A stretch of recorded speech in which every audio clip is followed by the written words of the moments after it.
Get haters don't want a bit.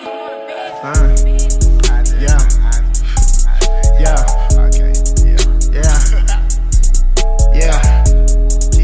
We just gonna get into this hoe. Talking about that nigga Tay-k, and I do got some apple pie. Shit.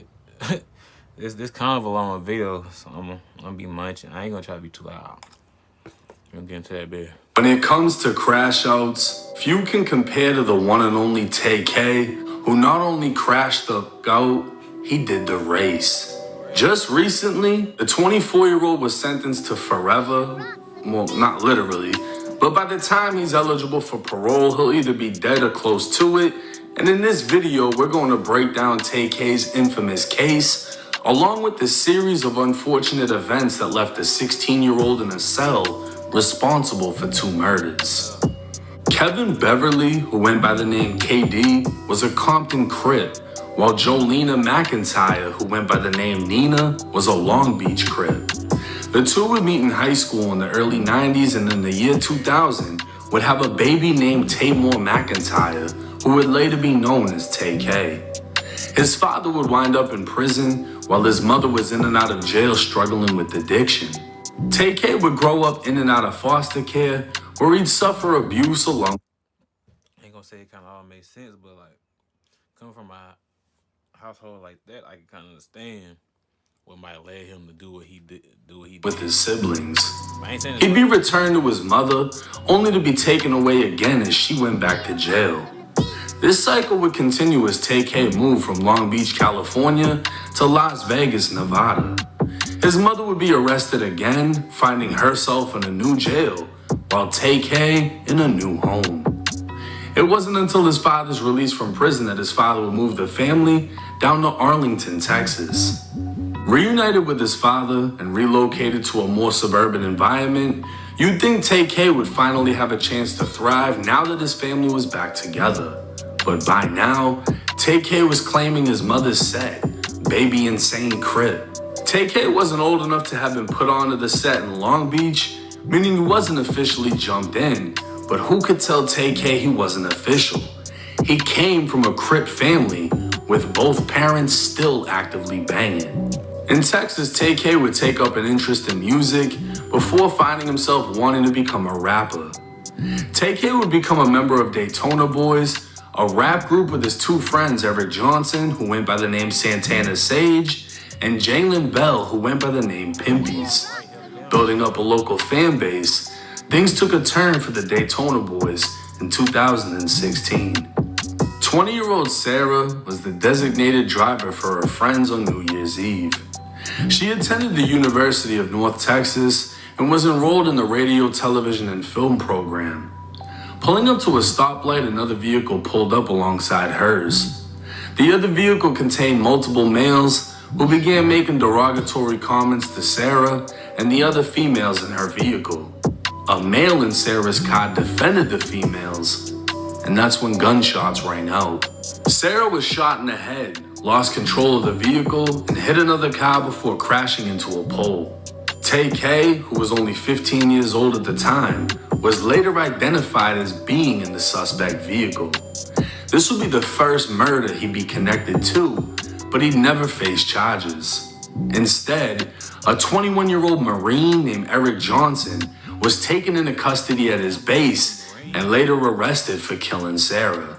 This was senseless and tragic. There are so many things Clay and Gloria Muchlechner could talk about right now.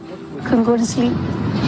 All I could think about was her and this just horrible thing that happened to her. She did not deserve this. But they say Sarah would want them to smile. Hers was infectious. She's never met a stranger. She was always nice to people. She could talk with them. Just like her grandpa Bloss. And no matter what, think of what they had, not what they lost. We're all going to miss her. And some people don't get to have their kids 20 years, so we have to be We have to be blessed with what we've had with her, time spent. Jurors found Eric Johnson guilty of shooting Sarah Muschleckner on New Year's Day back in 2016.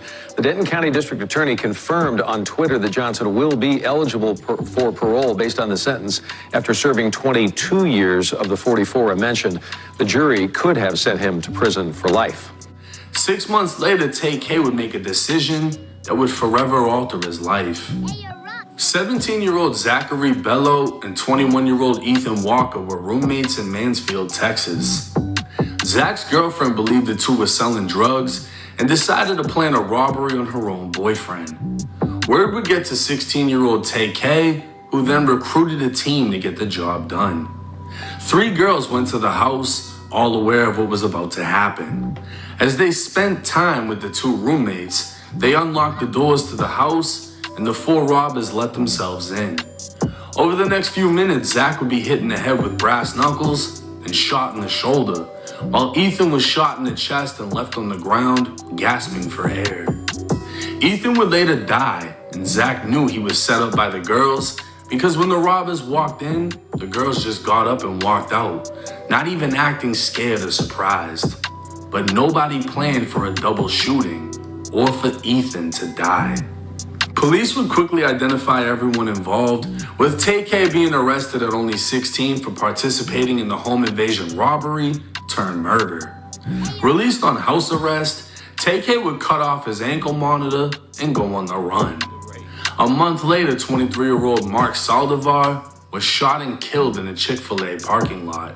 New on the night beat, one man found dead in the middle of a parking lot of a North Side fast food restaurant following a shooting. As Pilar Arias reports tonight, police say the car the victim was riding in may also be the same vehicle the suspects took off in. The parking lot of a Chick-fil-A turned crime scene. The restaurant closed for business like it usually is on Sundays. But that didn't stop witnesses and spectators from gathering to figure out what happened at the lot just across from North Star Mall early this evening. So this is a shopping center. There were quite a few people out here, and the car drove through like everybody else, and as soon as they heard the noise, they all started looking. Police now trying to find out how this all happened. Their sights set on a black 4-door car. They say the victim was riding in the car along with several other people police are now looking for. They had pulled in here just before 5:30. As far as investigators know at this point, the man was shot outside the vehicle, but they don't know what made him want to get out. Investigators would learn Tay-k and others picked up the photographer for a photo shoot at a local mall. While in the vehicle, Tay-k and one of the other suspects pulled out guns, pistol whipped Mark, and took his backpack containing his equipment. Mark was forced out of the car, tried to get back in, and desperately jumped on the hood. That's when Tay-k leaned out of the window and shot him dead. 2 months later, on June 30th, 2017, Tay-k would drop his infamous song, The Race, and that same day, he'd be captured by U.S. Marshals in New Jersey. Tay-k was now viral after dropping a song describing killing and being on the run, and going as far as showing his own wanted poster. The song would reach number 44 on the Hot 100 Billboard chart and currently sits at 251 million views on YouTube. But Tay-k would never get to perform his hit song or experience anything from it. He'd only hear about it through jail calls and jail visits. Tay-k would eventually be found guilty for his role in the home invasion murder of Ethan Walker. While he wasn't the shooter, the fact that he recruited the shooter would leave him with a 55-year prison sentence. Fast forward to 2025, Tay-k would be sentenced to an additional 80 years in prison for shooting and killing Mark. Your punishment is to be assessed at 80 years in the prison. I don't know where your mom is, don't know where your father is. I know that you had a rough childhood. And I do know that these offenses occurred when you were very young. And I do realize that while this is a lot of time, and I tell people all the time, any time that you do in custody is a lot of time.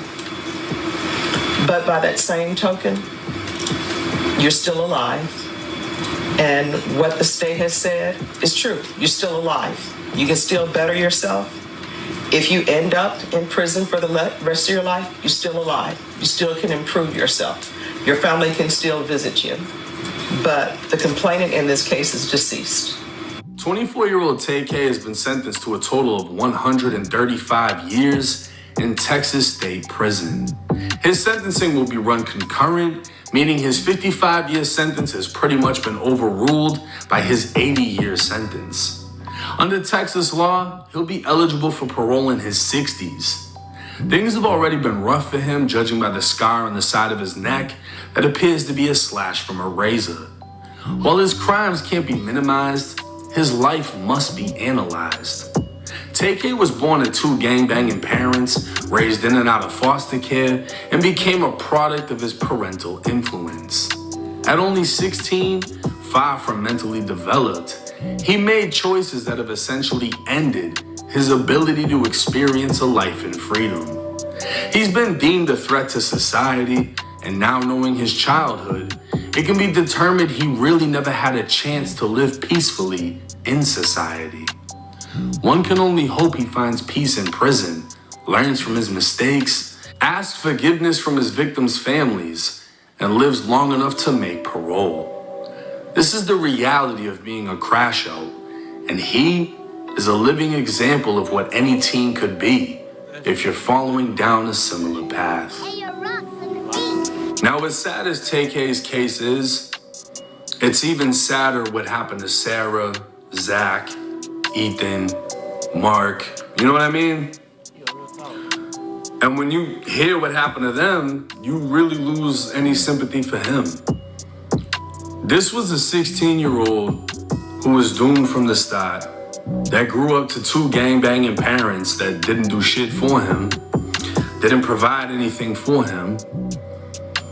And then, they tried to get their shit together. They tried to, testify on his behalf, and it's done nothing for him. He was failed by his parents, 100%. And then he also failed himself. And he's only 24 years old, and he has all this time. 55 years in one case, 80 years in another case. He's not even 25. I'll be honest with you, I'd be surprised if he doesn't, not a lot of people can sit there and do all that time and live a life knowing that there's not much to look forward to. Prison is a repetitive place where the same thing happens every single day. You're only gonna wanna do so many seasons of that shit before you just give up on everything. There's no happiness. There's no woman by your side with a marriage. There's no, you could do the whole writing letters and shit, but that ain't life. We aren't meant to be in prison. He makes it to his parole date, then what? He's 60-something years old. The only thing that Tay-k can do for people is be an example of what not to be and be an example of what's to come if you're living like him. You want to go viral and post guns and show your wanted picture and this and that and be involved with fucking retarded people that do stupid shit that eventually leads to someone's death, then you end up like that. Or his friends that are doing 40 years, 20 years, 15 years, all of them got smoked. Every single person associated with him got smoked. All of them are in prison doing mad time, even the girls that set up the robbery. So it's like, as sad as it is to say, there are people put on this earth that you have to use as examples as what not to be. And Tay-k is one of them. I don't want to paint him as a monster, which is why I wanted to break down his childhood and the things that have caused him to be the way that he is, and maybe he is no longer that way inside of prison. But by the time you end up in there with having to do forever, you really got to be that person in there because now you're in the most violent society. That's why you've been excluded from this one, the free one. But hey, let me know y'all thoughts and comments in the comment section. It's 1090 Jake. I'm rocking with y'all, y'all rocking with me. Till next time. Shit sad for real, bro. Like, as soon as he dropped that music video, and I was like, oh, this shit hard. Like, let me go and check bro out, check out some more of the music. I found he was locked up. Yeah, he had music already out, but that was just it. What he had released in the past. He didn't even get to perform the race. I had seen in that time. What was it? Comethazine. He was at Rolling Loud, and he had to turn on his shit. Real nigga right there. Turn up for bro when he can't turn up for himself. But yeah, that shit fucked up. 80 plus a 50. I'm glad they didn't stack them hoes, and at least he get to get out of the city. Some niggas, they could have gave him life, you know. So, but yeah, it's fucked up. I ain't gonna lie. And as he said, like niggas like they lied because of what he was out here. You know how he moving. It's like you can be sad with somebody, but you gotta think about the niggas who dead. They ain't got no second chance. But let me know what y'all thought about this video. Y'all want to see me react to any more of these type of videos? Just let me know you rockin' with in the comments, and I will. And if y'all enjoyed the video, drop a like. I'll fuck with you.